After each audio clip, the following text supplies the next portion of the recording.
Hey, welcome. Today we're going to unpack a really provocative philosophy of wealth, one that seriously challenges our most basic ideas about who owns what, and maybe more importantly, why. So it all kicks off with a paradox that I'm sure feels super familiar to a lot of you. You look around, you see corporations making record profits, just soaring, but at the same time, the national debt is climbing, and a lot of people are really struggling, right? So how is that possible? That's the big question we're diving into today, all through the lens of this fascinating source material. So yeah, there's this huge contradiction, right? Just immense wealth being created, but the country as a whole seems to be getting poorer. And the common answer that always gets thrown around? It's a pretty simple one.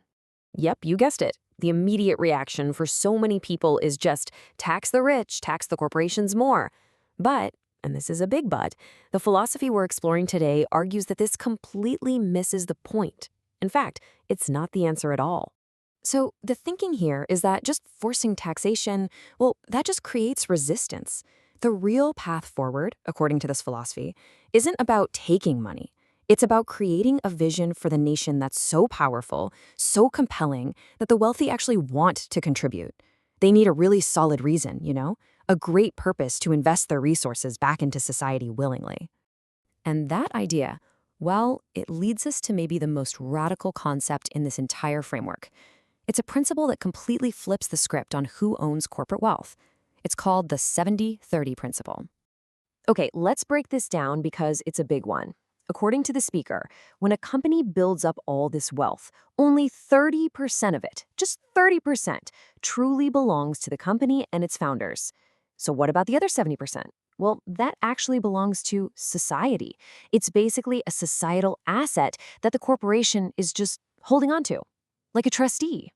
And this quote, wow, it just gets right to the heart of it. The argument is that companies can get rich so quickly precisely because they're using society's resources, the roads, the educated workforce, the whole system. So in a way, they owe a debt. That 70% isn't their profit. It's society's share that's just been collected in one place for a little while. And this line of thinking doesn't just stop with corporate profits. It extends to another really core concept, the very definition of a salary. I mean, we usually think of our paycheck as a reward for our hard work, right? Well, this philosophy sees it in a totally different, much more, let's say, mechanical way. Yeah, this is a huge shift in perspective. The speaker argues that your salary isn't your piece of the profit pie you helped make. Nope, it's just the material cost of you, the worker. It's the money for your food, your rent, your bus pass, all the stuff that lets you show up every day and do your job. You're basically being treated like a raw material, an operational cost, not rewarded for your value. Okay, so if companies are just holding on to society's wealth and our wages are just an operating expense, how does any of this actually work together? Well, to tie it all up, the framework uses this really powerful metaphor to explain the whole system. To really get the logic here, you've got to picture the entire nation as one big family, like a single household. Every single group in society has a specific role to play. They're not competitors fighting over scraps, they're family members, all working together for the good of the household. And check out how these roles are defined. It's pretty interesting. The wealthy, they're not the villains in this story. They're the parents, the ones who've worked diligently and saved up the family's resources.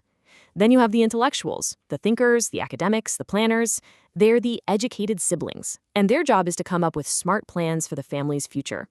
And finally, the people. That's just the family unit, the ones who benefit from a well-run home. Okay, so that brings us to the action plan, the what do we do now part of the theory. If the parents have all the savings, what exactly are the educated siblings supposed to be doing with all their knowledge? Well, it turns out their role is absolutely critical. And here's the crucial disconnect the speaker points out. The intellectuals are often asking, okay, what projects are going to be profitable? But the wealthy, the parents with the money, they're asking a totally different question.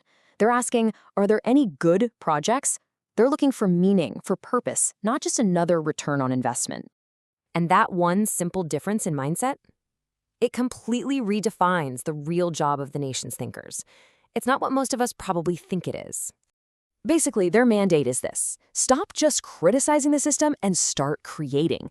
Their job is to design real, concrete blueprints for meaningful social projects, and then They need to take these brilliant plans to the wealthy parents who, according to this philosophy, are just waiting for a chance to invest in good work. It's a fundamental shift from just pointing out problems to actually building solutions. And there's a real ticking clock here. The speaker warns that if these meaningful blueprints aren't created, the next generation, the kids who inherited the wealth but didn't build it, they'll just see a giant pile of money. They won't have any connection to it, and they might just take that wealth out of the country and spend it somewhere else. And just like that, the nation's hard-won resources could be gone. So this all leaves us with a really powerful final question, doesn't it? The family savings are there. The resources have been gathered. The big question isn't about if the wealth exists. The question is, who is going to step up and draw the blueprint to actually use it for the good of the entire family? A pretty fascinating thought to leave you with.